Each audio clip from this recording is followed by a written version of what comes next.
అందరికీ నమస్కారం. ఎంఆర్ఓ గారు అందరికీ నమస్కారం. మన మామిడి పెళ్ళి వెనకటి నుంచి వస్తున్న ఆనవాయితీ, భక్తులు బాగా మంది వస్తారు కాబట్టి ఆ కరోనా ఆ స్వామివారి కృపతోటి మనకు ఉన్నది కాబట్టి ఆ తగ్గుముఖం పడితేనే ఆ ప్రజలందరూ కూడా స్వామివారి సన్నిధికి చేరుకుంటారు కాబట్టి ఆ తగ్గుముఖం పట్టాలని కోరుకుంటూ కూడా ఇక్కడ పలు డిపార్ట్మెంట్లో సంబంధించింది వాళ్ళు అధికారులు రావడం జరిగింది. ప్రత్యేకంగా గతంలో ఎట్లా అయితే కూడా ఓ పద్ధతిలాగా సిస్టమ్ పెట్టుకొని ఎట్లా అయితే అన్ని సమకూర్చుకున్నామో అధికారుల సమకారంగా ఏమన్నా ఇబ్బంది వచ్చినా హెల్త్ డిపార్ట్మెంట్ కానీ ఆర్టీసీ డిపార్ట్మెంట్ కానీ మన ఎంపీడీఓ గారి తరఫు నుంచి కానీ ఎంఆర్ఓ తరఫు నుంచి కానీ ప్రతి ఒక్కరు కూడా బాధ్యతగా తీసుకొని ప్రజలకు ఎలాంటి ఇబ్బందులు కలగకుండా అందరికీ కూడా మంచిగా దేవుడు దర్శనం ఇప్పించాలని కోరుకుంటూ మా వంతు కూడా సహాయ సహకారాలు ఉంటాయని తెలియజేసుకుంటూ నాకు ఈ అవకాశం. దేవస్థానం జాతర మహాశివరాత్రి సమన్వయ కమిటీ సమావేశానికి జాయింట్ కలెక్టర్ డిఎస్పీఏ వచ్చేవాళ్ళు. అవునా? నేను వచ్చిన తర్వాత దాన్ని మార్పు చేసి ఎస్పీ గారు కలెక్టర్ చేర్పడి చేసినాం. ఆ రోజు నుంచి ఇప్పటి వరకు మహాశివరాత్రి జాతర అంటే కలెక్టర్ గారు వస్తుండ్రు, ఎస్పీ గారు వస్తున్నారు, నేను వచ్చిన మార్పు. అట్లా మామిడిపల్లి శివరాత్రి జాతర అంటే ఆర్డీఓ గారు డిఎస్పీ గారు ఉండే విధంగా ఏర్పాటు చేపిద్దాం.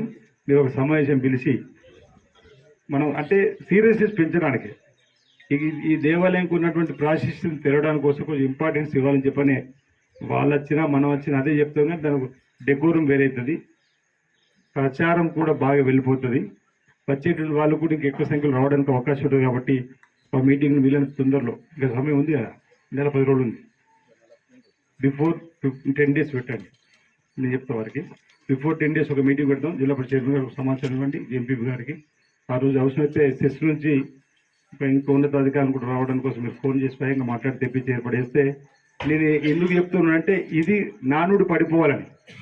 మామిడిపల్లిలో ఇక్కడ నుండి సీతారామచంద్ర స్వామి జాతర పడుతుంది. డివిజనల్ స్థాయి అధికారులు ఇక్కడ ఉండే విధంగా, ఎందుకంటే 20,000 పైన వస్తున్నటువంటి భక్తులు ఉన్నారు కాబట్టి వీరందరూ కూడా భరోసాను కల్పింపజేయడానికి ఉంటే బాగుంటుంది అనేది నా సూచన. నేను కూడా వారికి వ్యక్తిగతంగా విజ్ఞప్తి కూడా చేస్తా వాళ్ళందరూ మండలికి. నా వంతు సహకారం కూడా నేను ప్రతి మాఘ అమావాస్య జాతర గత నా ఊహ తెలిసినప్పుడు వస్తున్నాను. నా బహుశా ఇంటర్మీడియట్ ఐటీ అయిపోయిన తర్వాత 87, 88 ఆ ప్రాంతం నుంచి ప్రతి ఏటా మాఘ అమావాస్య జాతర ఏదో 2-3 సందర్భాల్లో ఇక్కడ లేనప్పుడు తప్ప ప్రతిసారి అధికారులు ఉన్నప్పుడు వచ్చినాం, అధికారులు లేనప్పుడు వచ్చినాం. బాగా గుర్తు, దేవస్థానం చైర్మన్ కూడా 4 సార్లు శివరాత్రి జాతర కూడా చేసినట్టుగా ఈ మాఘ అమావాస్య జాతర సందర్భం కూడా చైర్మన్ హోదాలో కూడా ఇక్కడ ఉన్నట్టుగా గుర్తు.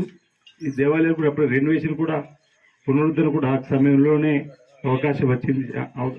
అదే పునరుద్ధరణ కూడా ఆ సమయంలోనే మనం చేయడం జరిగింది. ఇంకా మెరుగైనటువంటి కార్యక్రమాలు మనం చేస్తూ జాతరకు వచ్చిన భక్తులకు అతి శీఘ్రంగా స్వామివారి దర్శనం కల్పించడంతో పాటు స్వామివారి ఆశీస్సులు అందరికీ అందే విధంగా ప్రతి ఒక్కరు కూడా అధికారులు సహకరిస్తూ ముందుకు సాగాలని చెప్పి సందర్భంగా నేను మనవి చేస్తూ, ఇక్కడ ఉన్నటువంటి అనుభవం ఉన్నటువంటి మామిడిపల్లి సంబంధించిన వాళ్ళు ఇంకేదైనా సూచన సలహాలు ఈ మీటింగ్ ద్వారా ఇవ్వకున్నప్పటికీ కూడా ఈ విధం ఈసారి ప్రవేశపెడితే బాగుంటుందని మీకు అనిపిస్తే తప్పనిసరిగా చెప్పండి. వాటిని కూడా అమలు చేస్తూ వచ్చేటువంటి భక్తులకు మనం మెరుగైన సేవలు చేస్తూ ఆహ్లాదకరమైన వాతావరణం ఏర్పడేస్తూ శాంతియుత వాతావరణం ఏర్పడేస్తూ ఒక భక్తి భావాన్ని ఇక్కడ రాగానే ఏర్పడేసే విధంగా చేస్తూ వచ్చేవాడికి మరి మనం ఏర్పాటు చేసుకుందని చెప్పి సందర్భంగా తెలియజేస్తూ నాకు ఈ అవకాశం ఇచ్చినటువంటి ఈఓ